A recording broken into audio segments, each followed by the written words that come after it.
vous qui m'avez chassé de la maison de mon père, pourquoi faites-vous appel à moi maintenant que vous êtes dans la détresse? Les anciens reprirent, eh bien, nous tournerons vers toi maintenant pour que tu viennes combattre avec nous contre les Ammonites et que tu sois notre chef ainsi que celui de toute la population de Galad. Jephthé leur dit, si vous me ramenez avec vous pour combattre les Ammonites et que le Seigneur me délivre, je serai votre chef. Ah, on peut se limiter là. Amen. Amen. Et tu peux répéter avec moi, je serai votre chef. Je Je serai serai votre votre chef. chef. Je serai votre chef. Je serai votre chef. Prenez encore 2 Rois chapitre 5 s'il vous plaît. Il ne faut pas oublier, il faut noter ça. C'est notre thème, je serai votre chef.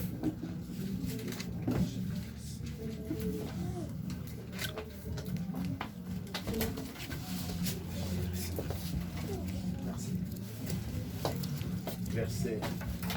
Chapitre 5, verset 2 à 8. Nous lisons dans le nom de Jésus. Amen. Or, les Syriens étaient sortis par troupes et ils avaient emmené captive une petite fille du pays d'Israël qui était au service de la femme de Naaman.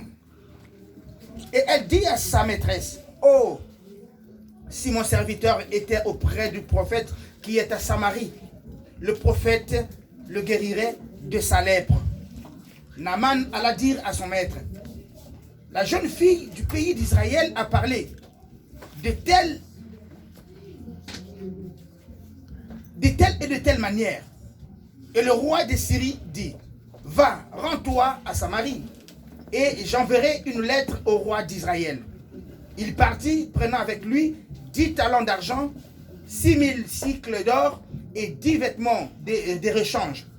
Il porta au roi d'Israël la lettre, où il était dit, « Maintenant, quand cette lettre te sera parvenue, tu sauras que je t'envoie Naaman, mon serviteur, afin que tu le guérisses de sa lèpre. » Après avoir lu la lettre, le roi d'Israël déchira ses vêtements et dit, « Suis-je un Dieu pour faire mourir et pour faire vivre, qu'il s'adresse à moi afin que je guérisse un homme de sa lèpre? Sachez donc et comprenez et qu'il cherche une occasion de dispute avec moi. » Excusez-moi, je me suis blessé jusqu'à... C'est bon, continuez. Ok. Lorsqu'Élisée, un homme de Dieu, apprit que le roi d'Israël avait déchiré ses vêtements, il envoya dire au roi, « Pourquoi as-tu déchiré tes vêtements? Laisse-le venir à moi, et il saura qu'il y a un prophète en Israël. » Vous pouvez pointer aussi là-bas, acclamer pour la gloire du Seigneur. Amen. Il saura qu'il y a un prophète en Israël. Acclamez pour la gloire du Seigneur. Au nom de Jésus. Vous pouvez souligner là-bas. Asseyez-vous s'il vous plaît.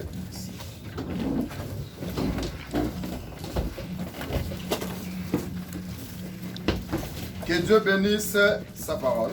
Amen. Bien-aimé, je crois que j'avais déjà prêché ce verset-là à propos des enfants d'Israël. Que Dieu avait livré les enfants d'Israël dans les mains des ennemis. Et la Bible dit, mais vous m'avez abandonné et vous avez servi d'autres dieux. Quand Israël avait abandonné l'Éternel, il avait choisi de servir d'autres dieux. Et Dieu avait livré l'Israël. Ce n'était pas Satan. Amen. Amen. J'avais déjà bien expliqué ça. Ce n'était pas Satan. Ce n'était pas des démons. Ce n'était pas des familles. C'était Dieu. Parce que Israël, il avait abandonné leur Dieu. Et la Bible dit, mais vous m'avez abandonné et vous avez servi d'autres dieux. C'est pourquoi je ne vous délivrerai plus. Allez invoquer les dieux que vous avez choisis, qui vous délivrera. Les enfants d'Israël disent à l'Éternel, nous vous avons péché, traitez-nous comme il te plaît. Les enfants d'Israël, ils avaient pleuré, bien-aimé. Ils ont demandé à Dieu, traitez-nous comme il te plaît. Alléluia. Amen. Bien-aimés dans le Seigneur, parce que c'est Israël qui avait commencé à abandonner leur Dieu. Quand vous tentez et vous jouez pour abandonner l'Éternel, il faut attendre la conséquence, bien-aimés. Amen. Amen. Mais il ne faut pas abandonner l'Éternel qui vous avait sauvé. Israël, il était là. Dieu avait opéré beaucoup de miracles en face d'Israël. Il avait fait beaucoup de choses en face d'Israël. Que les enfants d'Israël, ils avaient vu ça dans leurs yeux. Mais à un bon moment, Israël, ils ont choisi de servir d'autres dieux. C'est pour cela que la Bible dit, il faut choisir. Personne ne peut servir deux maîtres à la fois.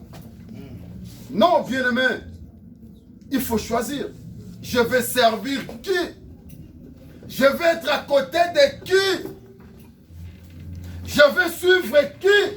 Bien-aimé, il faut choisir. Et ici, les enfants d'Israël, et ils avaient choisi leur Dieu. Les dieux de Baal, il avait abandonné son propre Dieu. C'est pour cela que Dieu avait livré Israël. Au moment quand nous jouons pour servir ou pour faire d'autres choses en dehors de la parole, bien aimé, Dieu lui-même raconte de nous et nous frappe.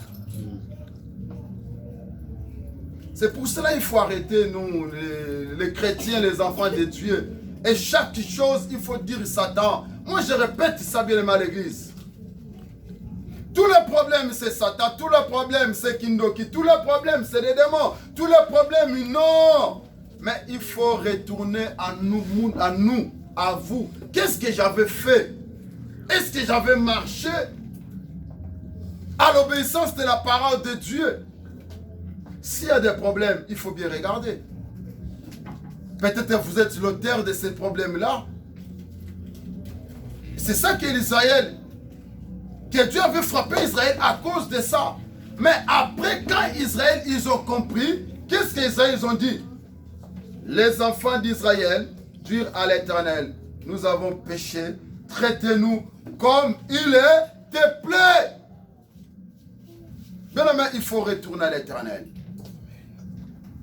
C'est pour ça que la Bible dit, si tu confesses, notre Dieu, il est juste et fidèle pour nous pardonner.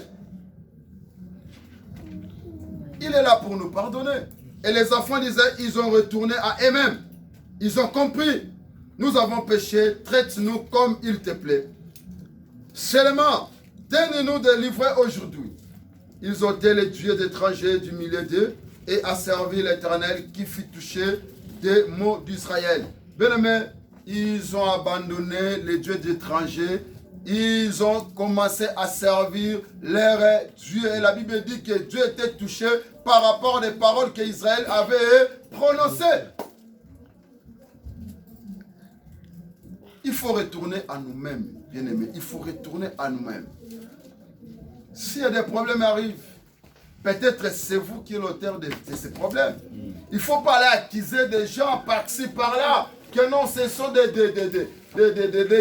tontons, c'était des mamies, c'était des tatas moissières qui ngandent. Non, bien-aimé. Non. Et je vois les enfants là, qui sont là-bas, ce sont des sorciers et des gens, il est en train d'accuser des enfants qui sont innocents. Il faut retourner à nous-mêmes, bien-aimés, à regarder notre vie. C'est ça qu'Israël il avait fait.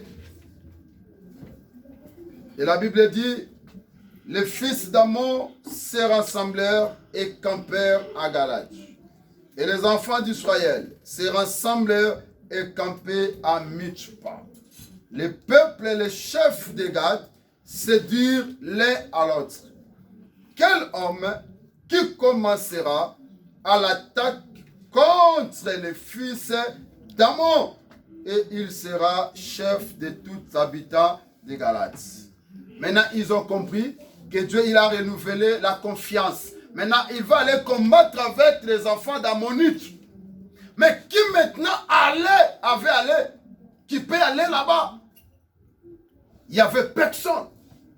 Il n'y avait personne. Ils ont resté sur place. Ils ont commencé à regarder, mais qui va les combattre, les Ammonites? Il n'y avait personne, bien aimé.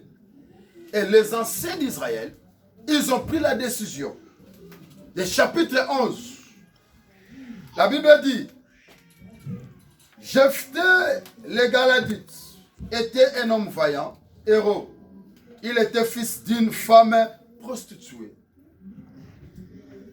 C'était Jephthé, nous connaissons l'histoire. Et je vais descendre pour bien expliquer ça. Et c'est Galad qui avait engendré Jephthé.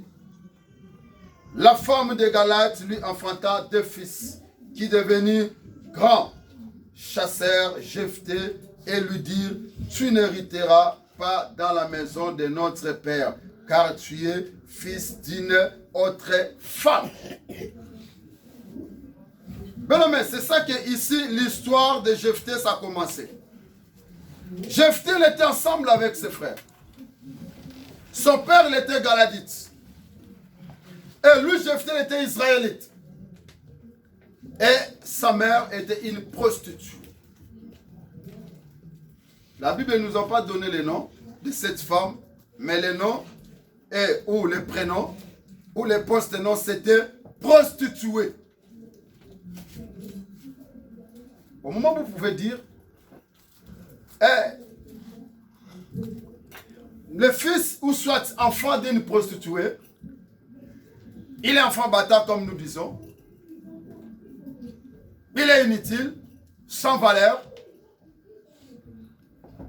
et moi je suis un homme de valeur, une femme de valeur, vous pouvez négliger quelqu'un à cause de ça. Mais bien aimé, laissez-moi vous dire, c'est Dieu qui classe le chemin de quelqu'un. Amen. Jephthé était un homme abandonné parce que sa mère, elle était prostituée. Mais ici, les anciens d'Israël, ils ont pris la décision de chercher quelqu'un qui peut monter pour aller combattre les ennemis. Mais la Bible dit que les frères de Jephthé, ils ont chassé Jephthé. Parce qu'il était le fils de d'autres mères. Comme nous disons, moi dans ma camp.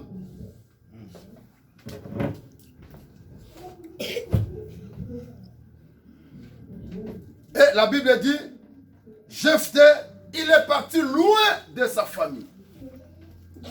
Il est parti loin de la ville. À cause de ses frères. Ils ont haï Jephthé. Ils ont abandonné Jephthé. Ils ont jeté Jephthé. Oh bien-aimé, répétez avec moi. Je serai votre chef. Je serai votre chef. Alléluia. Amen. Il ne savait pas qu'un jour il va chercher Jephthé. Ils ont jeté Jephthé. Et Jephthé, il est parti loin de sa famille. Et Jephthé s'enfuit loin de ses frères. Et il habita dans le pays des torts, des gens de rien se rassemblaient. Bien aimé, Jephthé, il est parti loin de sa famille. Il a rassemblé avec des gens de rien. On peut dire avec des escrocs, avec des mènes, avec des gens qui ne travaillent pas, comme on disait, que des gaillards zéro. Et Jephthé, il était là avec eux. Mais qu'est-ce que Jephthé pouvait faire? Parce qu'il était chassé de sa propre maison. Il était abandonné, rejeté. Bien aimé, Tikaba Bouakayo, Tikaba Fingayo, Tikaba Lobelayo, Tikaba Critiqueyo, bien aimé, Zamboya Sali, Okomanata Oyozalango, les mêmes Dieu là à Otombolayo. Amen, amen. Peut-être que Mouta c'est le calcul, on les a calculé na bomuto. Mais Zambe na commission na citation ana. Et citation à Jephthé, Zambe na commission qui Jephthé na citation ana. A permettre qu'il va faire na ye pas rejeter ye. Alléluia. Amen. Bien aimé, il y a d'autres choses, c'est seulement Dieu. Vous pouvez regarder quelqu'un le condamner, oui, c'est bien bon. Mais il faut regarder Dieu. Pourquoi il a permis ça? Bien aimé, nous, on est toujours limité. On est toujours limité. Donc ça, on a ma propre calcul dans la biso. Ah, yé a saliboy. Yé a komiboy. Et yé a se limite à kawana. Se limite à kawana. Mais ça va permettre les Kambouana à yebi pourquoi à permettre les Kambouana. Bien mais je fais à qui côté à bateau balaï ne l'autre côté. Ah au salani. Yem talaï bien anda kwa tatana. Et bande konaye ba rejeter ye. Pour nini aza mwana ya mwasi mususu. Bien mais biloko e comme la katsa ba famille. Na katsa famille na wepe koma oyebi. Affection na yo ezaka na bandeko yo obotama na bango même père même mère. Affection no pesa wana mais oyo tantôt que tata utara li banda demi-frère. Mais je me demande la question, mais pourquoi tu vas benga demi-frère? Mais pourquoi? Parce que boa ata maman o te me boa tata moko. Ça veut dire boa makila moko. Boa mutu moko na kata bonzambe na nsoto komana nu batu moko. Oh bato ba boa kakaka bangonde ba koma chef ya famille wana. Alléluia. Amen. Pero me ba boa ki jefte. Pona nini jefte aleki mwana makangu. Mais côté moko nzambe asali ke basia Israël baluka nani o akozana mutuna bango et côté moko ba rejeter jefte. L'homme se soto e bato ko sala ngote. Amen. So yoza mokonzi nanga na obengano te zalaka wana fana no ga place wana. Comme tout ça na biso limité bien aimé, tout ça na ka o biso to kanisa. Amen. Ba ebete o bango ba o sala. Un jour mutwana a koma mokonzi. Jefte akei akomi ko yenga yenga.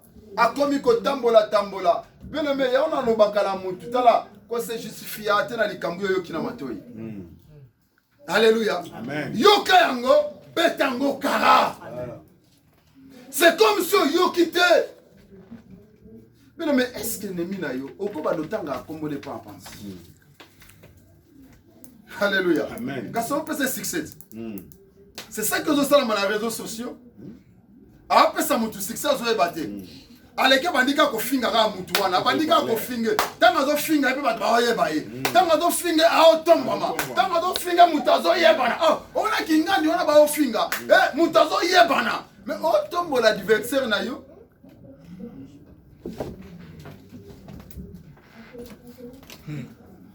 otombo l'adversaire na yo tika ba rejeter yo tika ba critiquer yo tika ba finga yo kanga makana mutu moko oaza juge oaza avocat oya osambela yo. Alléluia. Amen. Je fitata ki azayi moko bango babota mina mama wana e mama na bango azawana na tata wana ngana zanga mona osalani. Est-ce que na oswana na bango? Est-ce que na obunda na bango? Na okukate parce que bango baza majoritaire.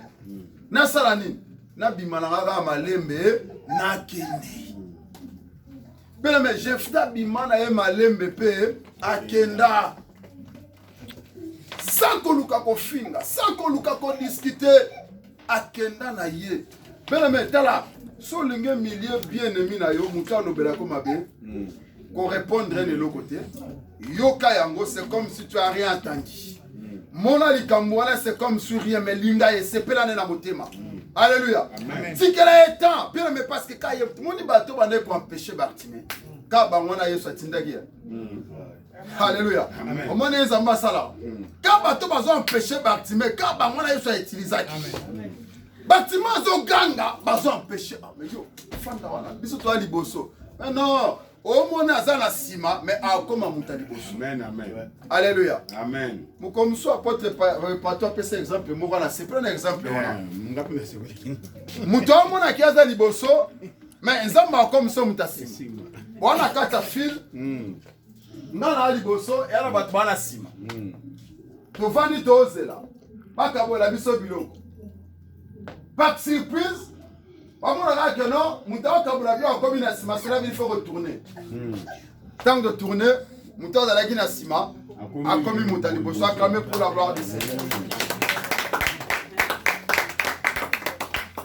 C'est ça que on zamba osala pona binemi na yo. Amen. Ko kalikila bango te, ko lukate ko pesa bango succès.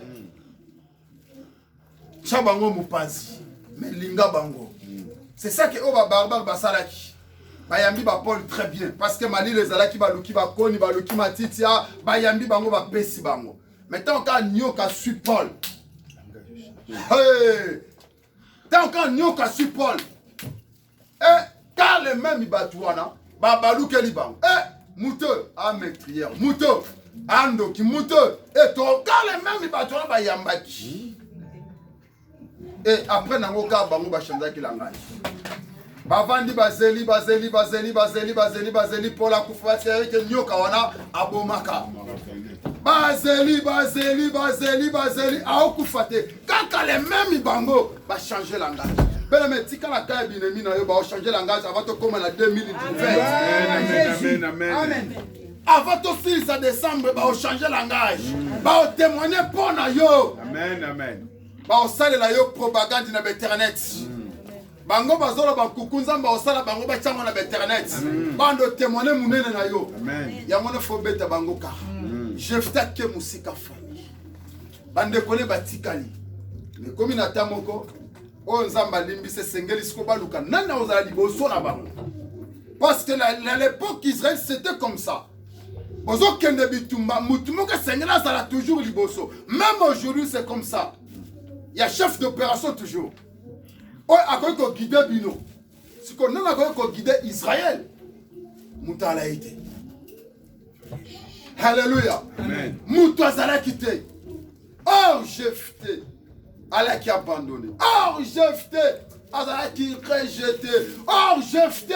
Akenana quoi? Oh, baneko qui payait. Bien aimé.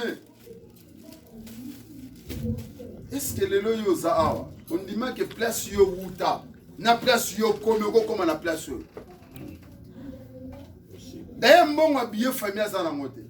Bakoteka kite na lupango mais bateka te yo sukoza a. Alléluia. Amen. Mais ba miracle nzamba ko sala. Muta ko mona ke a famille ko bongate mais bien mais wala muta lobis. Est-ce que mutu ne muta sala mutu?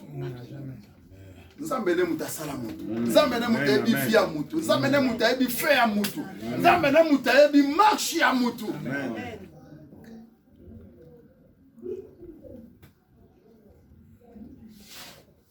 Jephthé kenda na ya fanda. Et quand on peut passer ba olukana na kunopunda na ba monix.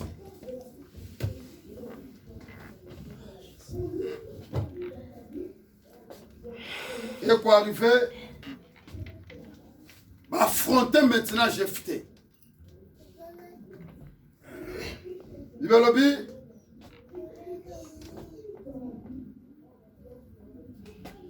Quelque temps, non, le peuple, les chefs de Galate se dirent l'un à l'autre. Quel homme qui commencera l'attaque contre le fils d'Amon et il sera chef de tous les habitants de Galate. Il le mettait là comme chef de famille. Et là, on a ma casse na hauteur. Là, comme mutu à famille. Et là, on a ma casse na hauteur. Yo. Mais quand Ngubo banda oteka wana et comme ça au moins c'est munene. Quand mikato banda osala wana et sala ki okene musika. Mutu mo ayaka liara mikato no tanga guteka mikate wana akanga mina yo. Eh oh tanga batu ba osoma mikate ba oleka ba okipete ba otala ndaku na bino. Même kolo mutu mo ale mikate wana asepele la mwana mwasi wana. Azu mwana mwasi apesi valeur. Et nana agosala makamane ngona so dans Zambete. Kaka Dieu. Mais pourquoi pas les anciens d'Israël?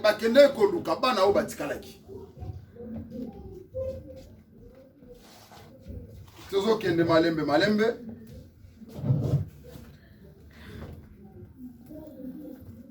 Libelobi. Quelque temps après, les fils d'Amon firent la guerre à Israël.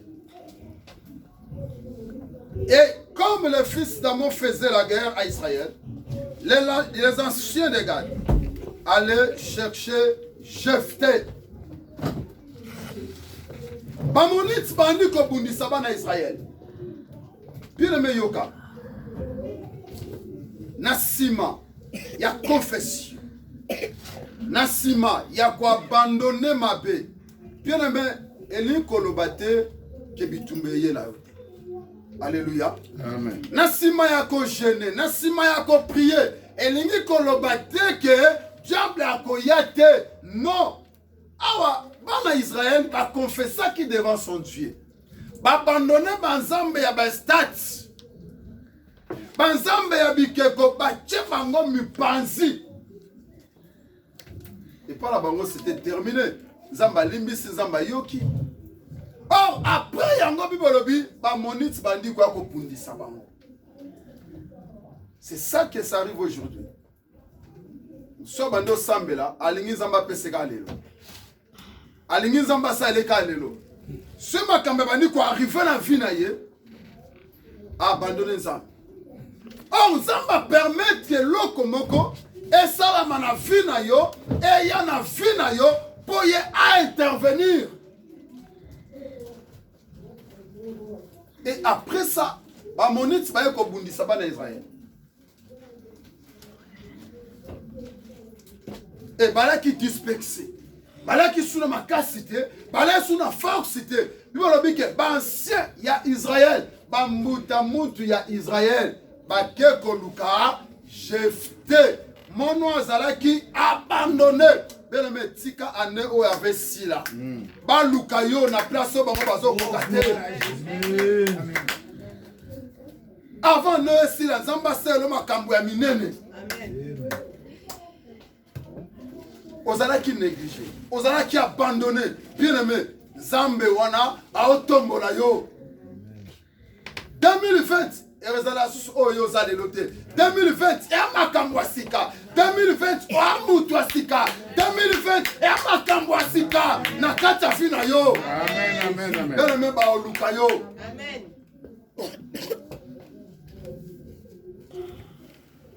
Vous dérangez. Ata bitumbeye, ko se déranger te papa Jonas. Zamba za na makambo azo salela ye.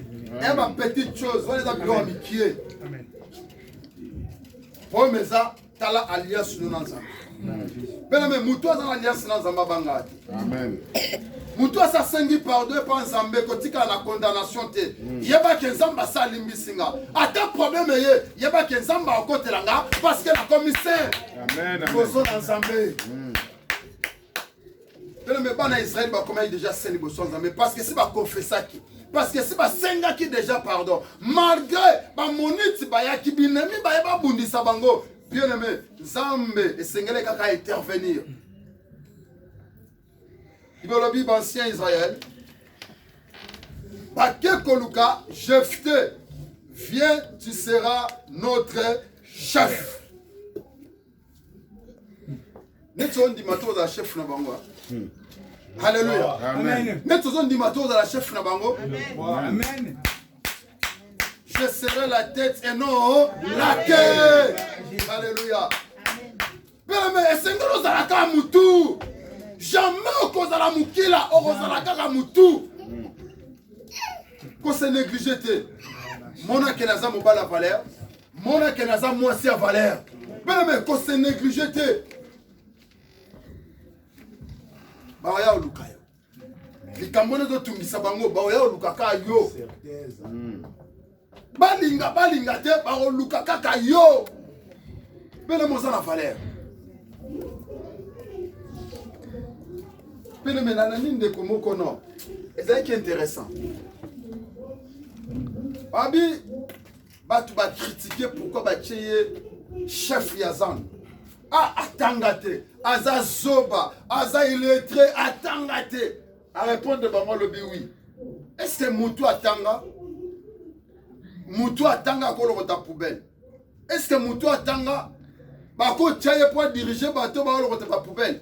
Non, place wana il fait ka bacha mutu yo alokota ka poubelle, mutu yo asenga na wenze, mutu ayebi wenze wana malamu. Yende sengela za la chef parce que mutu atanga ako yete pas ndo kombola parce que mutu aza chef a wenze wana apa na capacité so mutu asalite ya sa la place wana. Alléluia. Amen. Ça veut dire mutu nyoso na kati ya biaza na valeur. Place oyo bien aimé sengeli mutu atanga, est-ce que makoko ko sala chafaudage? Non. Alléluia. A sala ngote. Est-ce que Brigitte a quoi sa femme de chambre? Non, non, non. Ah, ben non,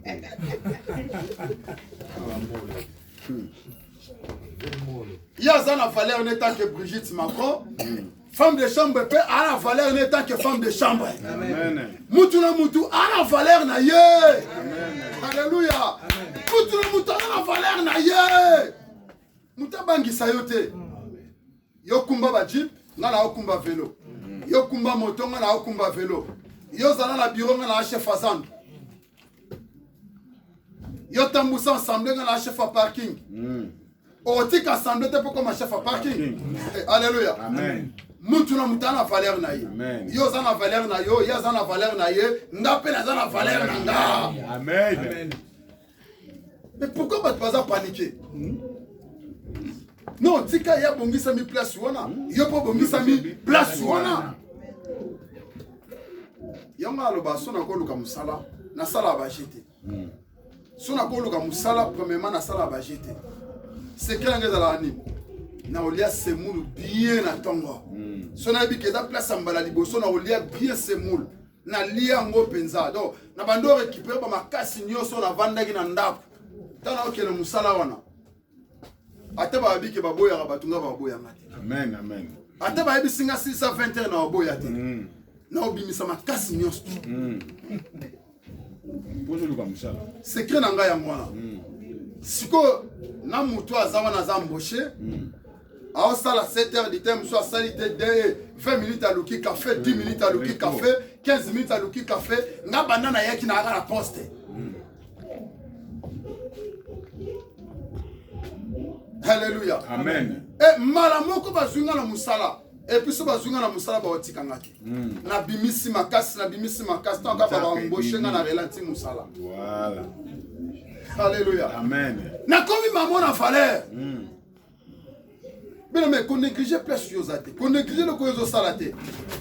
Que ce citation zanango bien mais comment on a été qu'on citation nanga ote et aussi là et à passager et au le kalango kanga makala ensemble ça na fidèle iboso ensemble ikambo zanango ça passager bien mais et kotika la jamais éternel la kata finale. Amen, amen. Oh maladie nanga non maladie le kakana yango et à passager.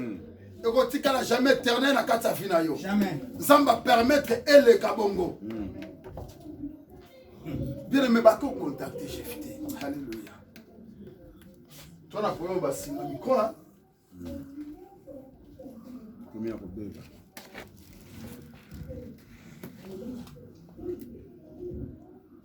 Yokasko Jefté. Jefté répondit aux anciens de Galate. N'avez-vous pas eu de la haine pour moi?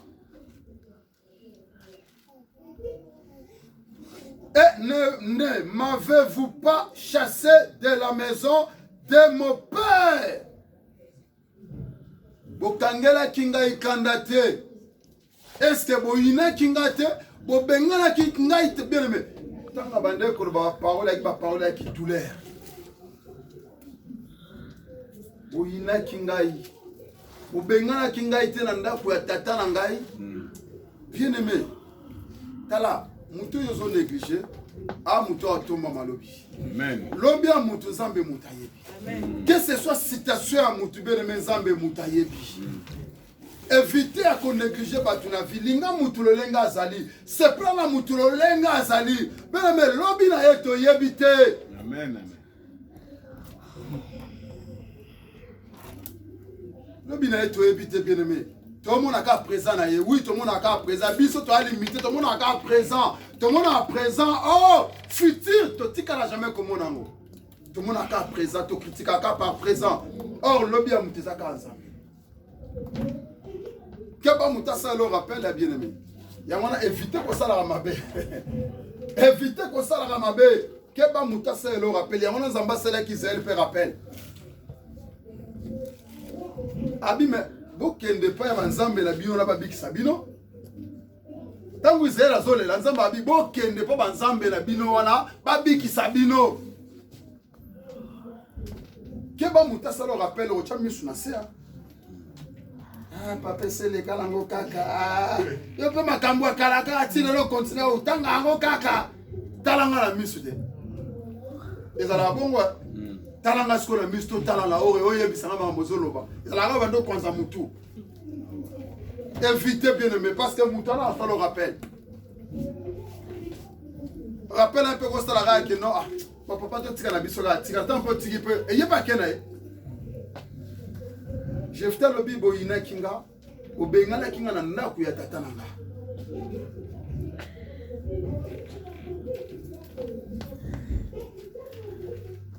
alors maintenant que vous êtes dans la détresse, les anciens de Galates disent à Jephthé, nous revenons à toi maintenant. Bien aimé, baozonge pana yo, baozonge pana yo.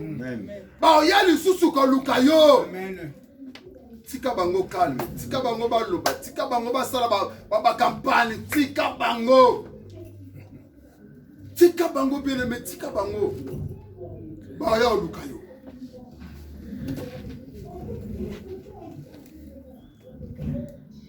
Maintenant que vous êtes dans la détresse, les anciens de Galates disent à Jephthé, nous revenons à toi maintenant, afin que tu marches avec nous, que tu combattes les fils d'Ammon, les habitants de Gath. Jephthé répondit aux anciens de Galates, si vous me ramenez pour combattre les fils d'Ammon et que l'Éternel les livre devant moi, je serai votre chef. Abi, ce qui est là, que na longi bango na kokoma mokonzi nabi. Bien aimé, zela bango kobanga te zela bango. Tamba ya lukayo yoko se poser maintenant au cha loi liboso na bango. Parce que loi wana ba ko longola ngote parce que ba na faiblesse. Bien aimé, yo koma makasi tamba ba koma na faiblesse. Bango baza makasi tangu yo za na faiblesse. Mais faiblesse na yo eza ya ensemble. Tangu yo koma makasi bango ba komi faible. Bien aimé, ba ko kali susute. Ya la Bible même mutu ana valeur. Qu'on néglige mutute. Oyebi presque tanga qui na 2 Rois chapitre 5 verset 2 Bible. Or les Syriens étaient sortis par troupes. Ils avaient amené captif une petite fille du pays d'Israël qui était au service de la femme de Naaman.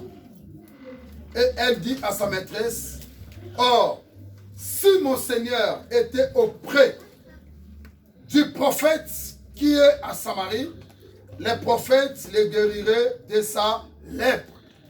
Bien aimé, Bible Syrien, tant bakenda ki bitumba na Israël, babuni, balongi Israël, bazwa ki mwana moko ya mwasi elenge, bien aimé, bakanga ki est captivité, bakena ye na Syrie.